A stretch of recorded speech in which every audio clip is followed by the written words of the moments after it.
Die PlayStation 5 ist bisher ja nur in weiß erhältlich. Dennoch habe ich hier meine PS5 mit schwarzen Seitenplatten ausgestattet. Wie das geht, zeige ich euch im Video jetzt. Um die PS5 mit schwarzen Seitenplatten auszustatten, habe ich hier eine Faceplate von einem chinesischen Hersteller. Link habe ich unten in der Videobeschreibung hinterlegt. Und von diesem Hersteller gibt es originalgetreue Seitenteile eben in schwarz. Und diese Custom Faceplates kommen gut verpackt an.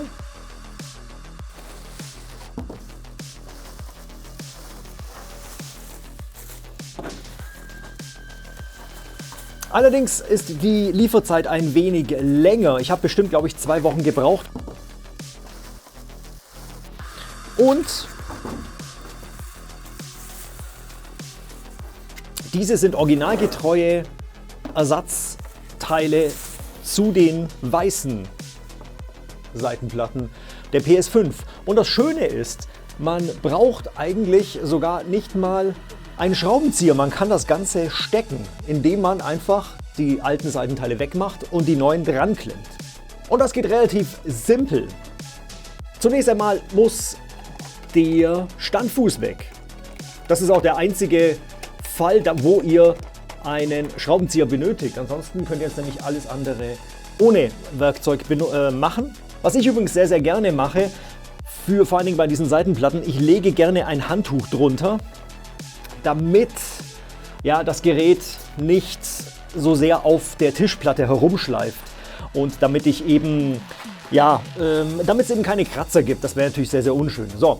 Wie macht ihr die Seitenplatten am besten weg? Es ist nämlich ein bisschen, die klemmen nämlich ein wenig und ihr braucht da ein bisschen Kraft. Ihr braucht an der Unterseite eine Hand, um das nach unten wegzuziehen, und an der Oberseite eine Hand, um die Seitenplatte ein wenig anzuheben, leicht. Das ist, die biegt sich leicht nach oben, und sobald ihr das nach oben biegt, könnt ihr die Seitenplatte nach unten wegschieben. So, Nummer 1. Und wir machen dasselbe dann natürlich auch auf der anderen Seite. Hier müsst ihr die Seite gegenüber vom Laufwerk hochbiegen.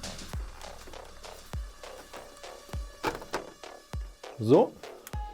Und könnt das Ganze entfernen. Solltet ihr Schwierigkeit haben, die Seitenplatte wegzukriegen, ist es meistens der Fall, dass ihr nicht genug nach oben drückt. Es kostet Überwindung. Ihr müsst aber trotzdem relativ kräftig nach oben die Seitenplatte drücken und dann könnt ihr sie relativ easy rausnehmen. So, und dann haben wir die PS5 quasi nackt vor uns. Wenn ihr schon mal hier seid, könnt ihr das Ganze natürlich auch gleich mal ein bisschen reinigen, so oberflächlich zumindest, und mal gucken, ob hier alles gut ist. An der Unterseite gibt es nämlich auch diese Staubkanäle und da könnt ihr mal nachgucken, ob sich hier schon Staub gesammelt hat. Dann könnt ihr dann eben hier entfernen. Und jetzt ist es ganz einfach, denn die neuen Seitenplatten müsst ihr einfach nur richtig herum positionieren und dann eben einstecken. In dem Fall ist das jetzt so. Und wenn die richtig eingerastet sind, könnt ihr sie auch richtig einsetzen. Mir fällt auf, dass diese Seitenplatten nicht ganz so stabil sind wie die Originalen von Sony. Das heißt, ihr müsst da vielleicht ein bisschen ein wenig herumprobieren, dass auch wirklich alle Zapfen, die hier drin sind, korrekt in diese Löcher reinkommen. Aber normalerweise, wenn ihr das eben von der Seite reinschiebt, von der Unterseite her, geht das. Und es geht mit einem Klack wieder rein. Und damit sind wir schon fertig. Jetzt kommt noch der Standfuß dran.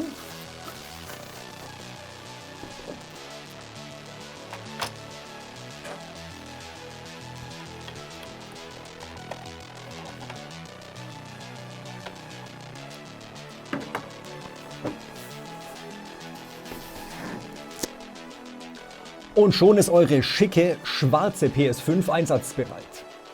Es gibt natürlich auch die Möglichkeit, keine Ersatz-Faceplates sich zu kaufen, sondern die vorhandenen Teile, diese Faceplates, selbst zu lackieren. Da gibt es auch verschiedene Techniken, da müsstet ihr aber auch ein bisschen aufpassen. Ihr könnt nicht einfach mit der Spraydose dran gehen. Ihr müsst tendenziell das Ganze grundieren und mit mehreren Schichten auftragen. Das ist natürlich ein bisschen aufwendiger. und könnte eventuell günstiger sein, aber letzten Endes ist es die Frage, ob euch das die Mühe wert ist oder ob ihr dann doch lieber eine fertige Faceplate kauft. Und so kriegt ihr eine wirklich einmalige und stylische PS5 im schicken schwarzen Design. Und wenn ihr euch jetzt wundert, woher ich diese Controller habe. Es gibt natürlich auch Mods für diese Controller, für den DualSense Controller, wo ihr auch verschiedene Platten und Einsätze einsetzen könnt. Wenn euch das Ganze interessiert, könnt ihr sehr, sehr gerne auf den Kanal von Frau Pixel gehen und dort euch darüber informieren. Dort gibt es nämlich entsprechende Videos dazu. Grundsätzlich ist es sowieso ratsam, zwischendurch die Seitenplatten zu entfernen, einfach um die PS5 zu reinigen von Staub und von allem Fremdkörpern, was auch immer da reinkommt. Das ist eh ganz gut, einfach mal drüber putzen, auch mit einem Mikrofasertuch und eben den Staub entfernen. Tendenziell könnt ihr natürlich auch noch den Lüfter dabei reinigen. Da müsst ihr allerdings sehr, sehr vorsichtig sein, nicht, dass ihr ein Kabel beschädigt. Wenn ihr nämlich irgendwas beschädigt im Inneren der PS5, ist auch gleich die Garantie weg. Da müsst ihr also sehr, sehr gut drauf aufpassen. Das, meine lieben Leute, das war's jetzt von der PS5 und dem sehr, sehr nicen, schicken, schwarzen, neuen Design. Hoffentlich war es hilfreich und informativ. Die Links zu diesen Seitenplatten findet ihr unten in der Videobeschreibung. Genauso wie den Link zu Frau Pixel und dem Controller-Video. Lasst gerne ein Abo und ein Like da, dann sieht man sich gerne beim nächsten PS5-Video. Macht's gut, bis dahin.